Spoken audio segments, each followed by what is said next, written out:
And if you could welcome Greg with me, give a round of applause. So Greg's the pastor of Every Nation. Greg's a friend. He's a mentor. He's been an advisor to our church. He's an author. And we're just so appreciative of you, your input and investment into my life, into our church. And so we're excited to have you speak this morning. Thank you so much. You can grab that stool if you want. Oh, yes, sure. I look forward to every chance I get to be with you. I just really enjoy this church family and Brett and Natalie, and it feels always like home away from home. So I just look forward to the chance that I get to have an excuse to be with you. We're going to be looking at the idea of created for relationship, building off of the the statement that you just heard.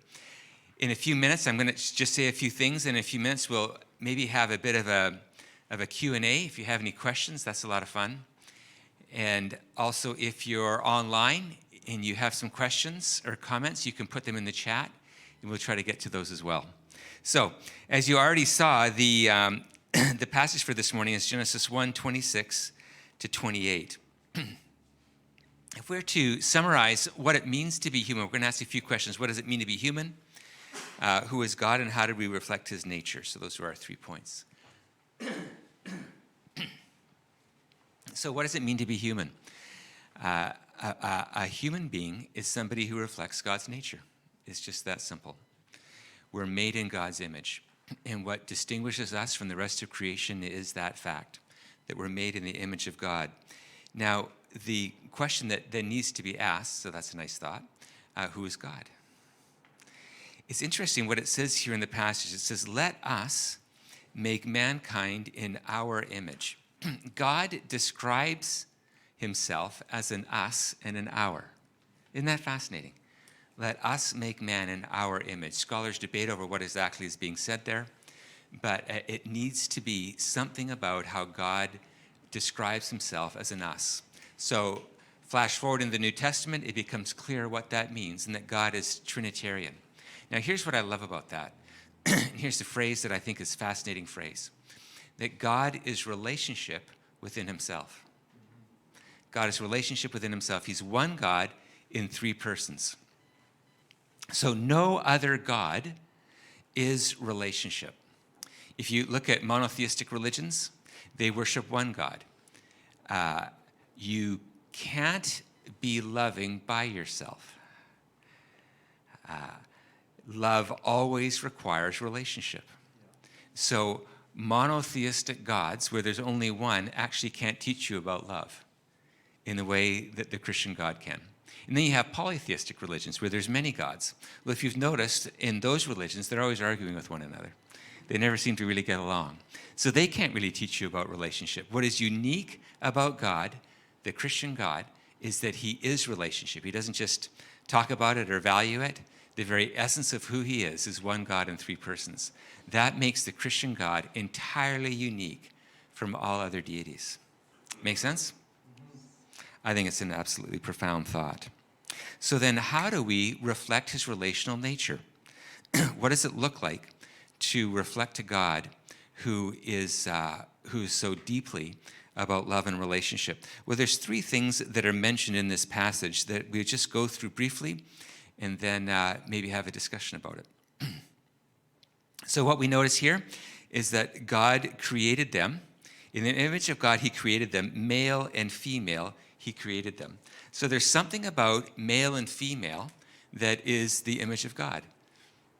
There's an incompleteness, perhaps, in just male or just female, that together, male and female better represent who God is. Well, why is that so? Well, it's the same idea of one God.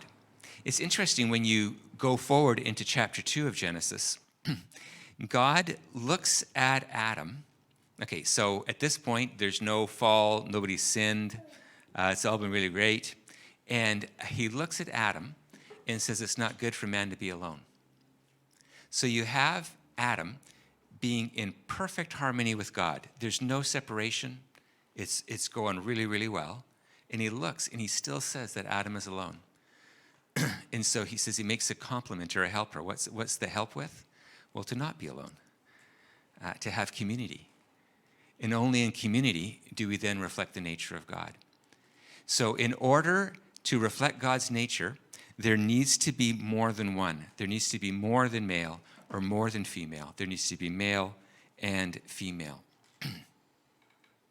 Now, this is the tension in relationship. Relationship's easy to think about when you're on your own. But the moment that you actually engage in it, it means that there's more than you going on. And the tension is unity in diversity. In psychology, I'm sure you've heard of the phrase fight or flight. So fight is when what you fight for is kind of the one God versus three persons. You fight for one God. You fight for conformity. Be more like me. Flight is the three persons. I'm just going to be my own individual.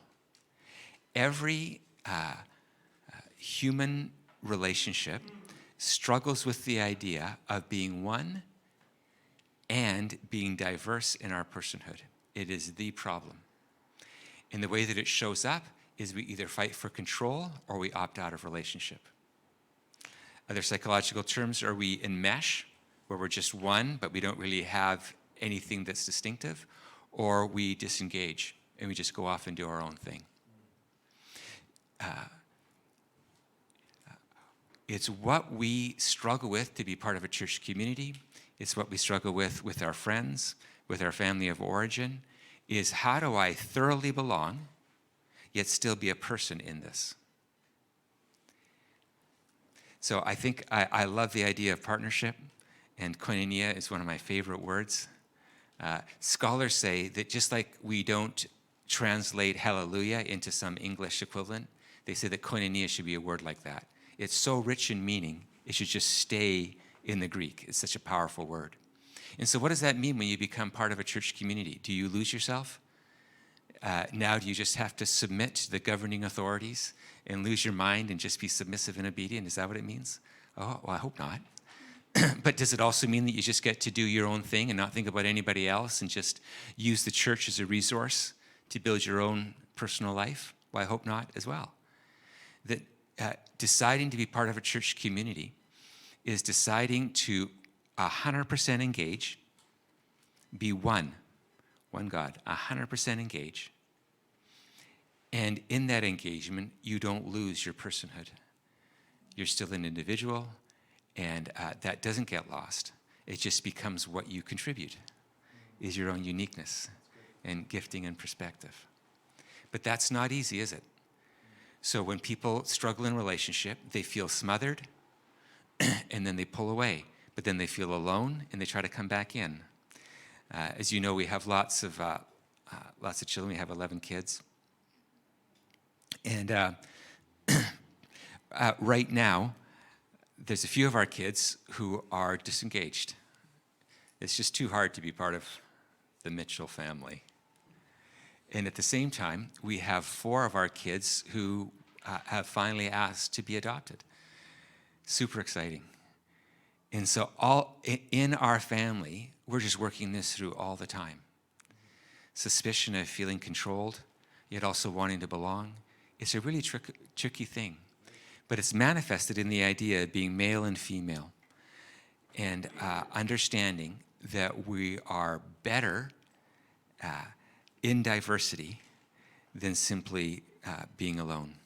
So that's the first thing that we see in this passage, is male and female. Relationship requires more than one. And then it says to be fruitful. To be fruitful and multiply. Intimacy, relationship, always produces new life. If you think of a married couple and they're physically intimate, the product of that, unless you take safeguards, is children. You can't help yourself. It's when you're intimate, you're fruitful. And you actually have to stifle fruitfulness, because relationship, by its very essence, is ever expanding and always multiplying. So you can tell whether you're in a relationship, whether there's life in you, and that life spills over into being a blessing to other people. Love is always fruitful. One of the things that I really believe about the Bible is that it's true because it best describes what love is.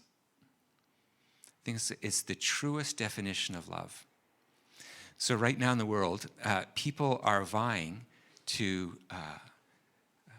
in debating over what love looks like. And is this kind of relationship a loving relationship? It's really tricky. And the only way that we know what love looks like is through his word.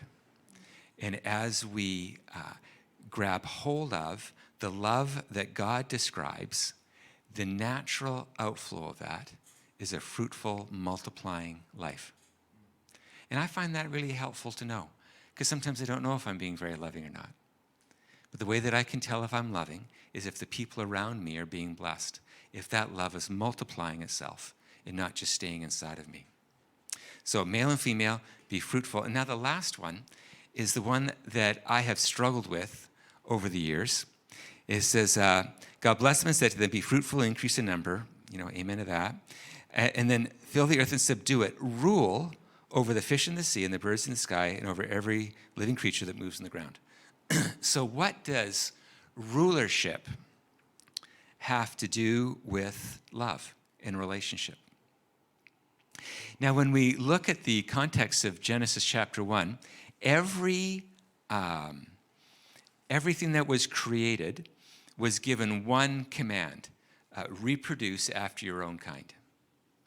So if you're an elephant, you make more elephants. If you're an oak tree, you make more oak trees. Like, all that was ever asked of the rest of humanity is to reproduce after your own kind. Humanity is distinctive in that we're not just to care for the reproduction of our own kind, we're to care for those who aren't like us, the rest of creation. That somehow what makes us human is we care for more than what is just the reproduction of ourselves. We care for more than what's for personal benefit. We care outside of us for creation, and I would venture to say for people who aren't immediately a blessing to us. We are uniquely responsible for more than us. So God gives to Adam and Eve the command to steward the world and not just reproduce after your own kind. This speaks to me of a selfless kind of existence that isn't just about self-preservation. So we find then in this passage 3 descriptions of what it looks like to express the relational nature of God: to be male and female, to engage in the tension of unity and diversity, to be fruitful, to let the love that is in our heart be ever expanding, and to rule, to take responsibility for the well-being of creation, the well-being of others, even to the point of self-sacrifice. So what this looks like then in the New Testament is we've been given one mandate, and it's recorded in 2 Corinthians 5, verse 18. It says, we are ministers of reconciliation. That we, as Christians, have one job in the world. It could be your physical job, I hope it is. But what Christians always do is they bring things out of chaos into order and right relationship. It's what Christians do. Now listen to this, because this is very helpful. Our lives become meaningful to the degree that we participate in the ministry of reconciliation. That we take things that were in chaos and we bring them into right relationship. It's what we do, and it's what gives dignity to how we live. So let's say that you're in the trades. What you do is you bring a space, you create a space that allows people to be in relationship. It's an incredibly noble task. The people who did the lights, really grateful for the plumbing. Whatever that is, you're creating space for relationship to occur. If you're in marketing and sales, you're trying to bring people into right relationship with your product. And if you do it with integrity, some people shouldn't buy your product, and other people should. but you're trying to bring people into right relationship with something. Does that make sense to you? If you're a teacher, you're bringing people into right relationship with knowledge. You are a minister of reconciliation. You're taking things that were separate and you're harmonizing them in a way that gives glory to God. All work is meaningful when it's a ministry of reconciliation. Parenting is helping a child come into right relationship with God, one another, in the world. It's a very high calling. And if you're changing diapers, that's a noble thing to do, because you're helping that child live in a right relationship. And the same needs to be true about the church. The primary task of the church is we're a ministry of reconciliation. We're constantly bringing people who don't know God or are not in his community, we're bringing them into right relationship with God. It's what we do as a church. There's nothing else going on. So that means that if the church runs programs, which I think most churches do, have some kind of program going on, programs are vain and meaningless unless they contribute to the ministry of reconciliation. And as soon as they do, they become essential. The very thing that could be a distraction becomes pivotal if it's done with the right motive.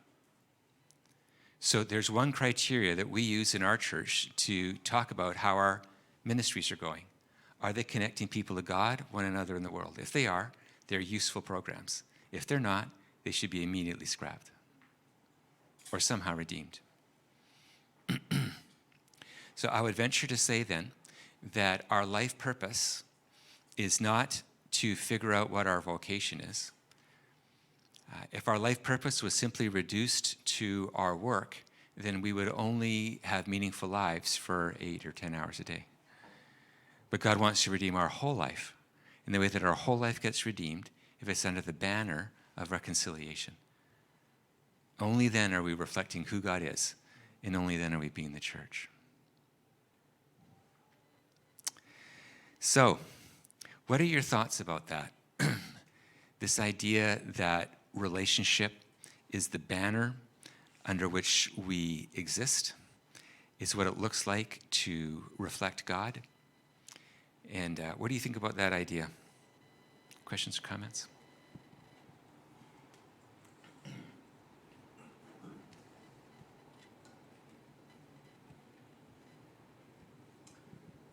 It sounds very different or distinct from the norm of kind of the air that we breathe. Like to process and actually think and operate like that. We were just in a really painful meeting a few days ago. And it seems like the value in our culture is personal rights and freedoms. I think that's what's mostly going on. And that if people join a church community, if people even give their lives to Jesus, it's just resources. I'm building my kingdom, my own little world, and Jesus looks super handy. Or I'm lonely, and part of my self-fulfillment is to have some friends. So I'll pick some and see how it goes here. Of course, I'll move on if it's not you, it's me, whatever, but I'll move on if it doesn't work. But for all the talk about love that we hear in society, in mutual respect, I think it's treating people as resources towards self-fulfillment is a horrible thing to do to another person. And I think it dishonors the image of God in us. But of course, it's not easy. So it's just easy to treat people as resources, even to get married. They're a resource for my happiness, and I wanted to have kids. Yeah. From what I understand, what you're trying to get across is where everything we do matters regardless of what we're doing. That's right. And not just in our workplace, but every day. That's right. And it's how do we bridge that point with whatever we're doing, with still being selfless person in a selfish society. Yeah. So kind of what I'm. Wow, that's really insightful. That's a huge tension, isn't it? Yeah. Because the truth is, if we live this way, we'll probably get taken advantage of. And that's really hard. And unless we have faith that Christ covers us and is ultimately just, it is very hard to live that way. I remember one of the first times Debbie and I graphically experienced this. I think you experience it every day. But we had somebody come and who had, I'll just tell the story quickly, they came from out of town. They had no place to stay, so we invited them to stay with us. We didn't know who they were. They just showed up at our church service. And so in a matter of, I think it was the fourth or fifth day, something like that, they stole our car and stole my wife's purse and ripped us off. And I remember sitting with the policeman, and he says to Debbie and I, "Well, I hope you learned your lesson." And Debbie and I looked at each other and said, "I never want to learn the lesson that you're trying to teach us. I never want to close off my heart and become disengaged, become three persons instead of one God. I don't want to just live an individualistic life. And if I decide to live a life of love and relationship, I am going to get hurt and taken advantage of. That is what it means. It's what it means to follow Christ, who didn't open his mouth even when he's to the point of death. And it's a high and noble calling, and it really is going to cost us, isn't it? Because people are going to take advantage of that. And if I can just say, it becomes critical not just for our worship of God, but also why we need the church. That for me, the church is a place where hopefully that isn't as true. A little bit true, but it isn't as true. In that we can support one another and encourage one another and hopefully be a little less selfish. Makes the church community very, very important. But great insight and observation. Other thoughts? So how would you, just building off of that, and others maybe have and then maybe summarize for those online in case they can't hear what we're saying. Yeah, thank you. So say that happens, right? You open your heart, you make a commitment, you leap in, partnership, serving, hospitality, whatever it is. You get burned. How do you process through not taking a victim mentality, not moving into setting up the fortress of your, whether it's like actually disengagement or even in your heart? Mm-hmm. How do you process that through? Yeah, so I'm thinking about this week for myself. And I was called a lot of names this week. I'm not afraid to talk about it. I just want to cover people, especially if something is going beyond these walls. I was just called a lot of names this week. And so everything in me wants to defend myself. I'm not that. I'm a good guy. And I had good motives only, as if that's ever true. And I want to defend myself. If people take advantage of me, I at least want them to say thank you. That's the least they could do, right? And it struck me this week that the primary thing that was insulted in my life this week was my pride. And as far as I can tell, Jesus is trying to kill my pride.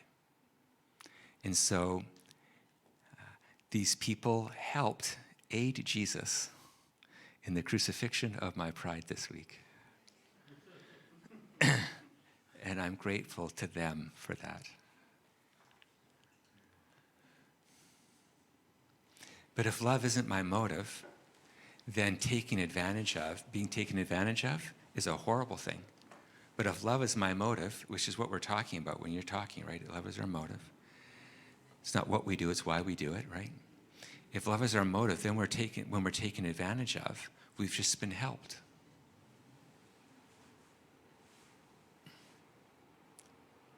I learned more about the love of God through being taken advantage of than if I was complimented. Do you understand that? I learn more about the love of God when I'm ripped off than if people say I'm amazing.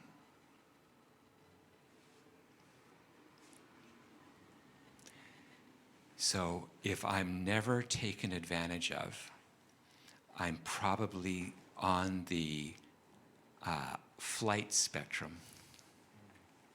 Fight and flight, one God, three persons. I'm probably on that side of things because I'm afraid that if I get taken advantage of, something of my essence will be lost.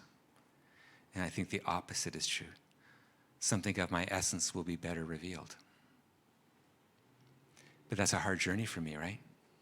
And I'm sure it's a hard journey for all of us. But it's why, and it's really important, so please don't misunderstand me. Boundaries are a good thing.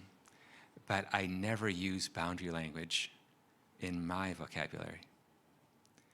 Because having clear boundaries is not my problem. Might be yours, and so use that language. It's not mine. My problem is I am super well defended. And I like to live a controlled life that keeps people very clearly in their slot, and I'll be in mine. And I prefer to err on the three persons as opposed to the one God. I just prefer that. Keep my own life intact. And as soon as I choose to do that, I move away from love and relationship. I need to live a permeable life. And that necessitates hurt. But it's all part of my redemption. You okay with that? A little controversial.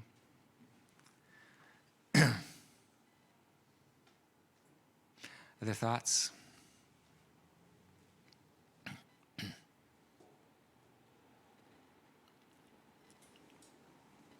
What if you're on the other end? You're like constantly, just hypothetically, it's like someone's constantly giving. Maybe people learn the other end, but then Very they good. steward well, or maybe then they're running ragged. That's right. So what if you're on the other side where you're just giving, giving, giving? Great question. You're just giving, giving, giving. Then we need to ask the question, so I've noticed, I'm just speaking personally, that if I'm burned out, my giving has been suspect. Because my Father never gives me beyond what I can handle. So then I have to ask myself the question, am I giving this is just me again, but am I giving to look good, to get compliments, to maybe be defended? If I give, then I don't have to be needy myself or vulnerable myself. I do that too. I'm very well-rounded in my reasons for dysfunction. But, am I really loving? And so I've embarked on an experiment. I'm not going to say no to people, but I'm not always going to say yes. We're going to discuss what's most loving. So me rescuing people is not loving to them, it's actually disrespectful. And so if I'm over-functioning, which is on the one God fight, over-functioning side, over-functioning, under-functioning. If I'm over-functioning, I'm probably not loving, and I'm disrespecting the personhood of others. I'm really glad that you've brought this up because this is an equally big problem. But the solution is not to pull away. The solution is to love better. So usually if I'm over-functioning, I just don't want to engage in the messiness of working through what's actually most loving. I just become nice. It's just simple and efficient and clean. But if I'm really going to love them, I'm probably going to have to enter into the messiness of that relationship, and that's just really hard. So I'd rather just look like a hero, be a rescuer, and not really do what's truly necessary and truly beneficial. So the solution to overfunctioning is not to distance, but is actually to press more deeply into the relationship and do the things that need to be talked about or done. Why is it always a harder thing? But I think that that's how we get set free.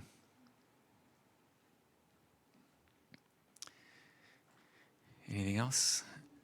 Anybody online? You're more than happy to put a comment in. Yeah, we have a few different comments. One from okay, sorry. One from John.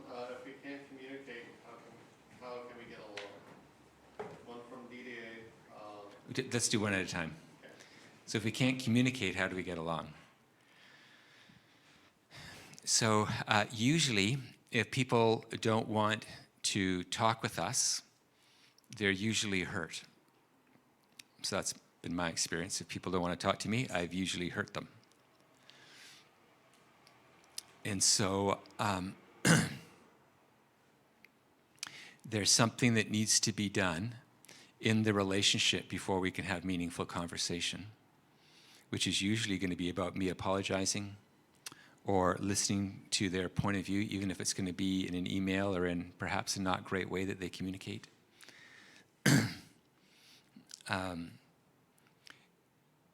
So when my kids don't want to talk to me, I assume that they're somehow guarded, and it becomes my job to soften their hearts again. And the only way that my heart ever gets softened is through kind love.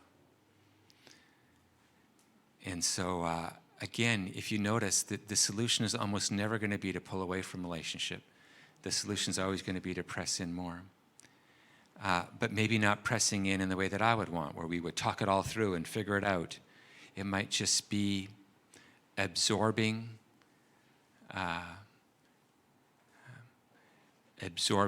the being misunderstood, and pressing in and serving them. Maybe one more, and then we can be done. Yeah, we have one more from Martin. In verse 26, what are the other ways that scholars think us meant instead of the Trinity? Well, the most common one that I've heard, no, there's two. One is kind of the royal we, like the Queen, kind of the royal let us, don't really mean it, but us is kind of a noble way of talking. Doesn't quite work. Others say that it could be the angels, so he's in the council of heaven talking there, but then that doesn't quite work either, because it says, let us make man. So I don't think the angels created anything. I think only God is our creator. So these other ways of explaining that. But what we also have to be careful of is not projecting what we know from the New Testament into the Old Testament. So the idea of the Trinity is in shadow form in the Old Testament. And so we can't just quickly say, that's speaking of the Trinity. That's not fair to the text. So we just have to say there's something about God that describes himself as an us, and kind of leave that in attention. Great questions, you guys. Great thoughts and insights. Thank you. Pastor Brett.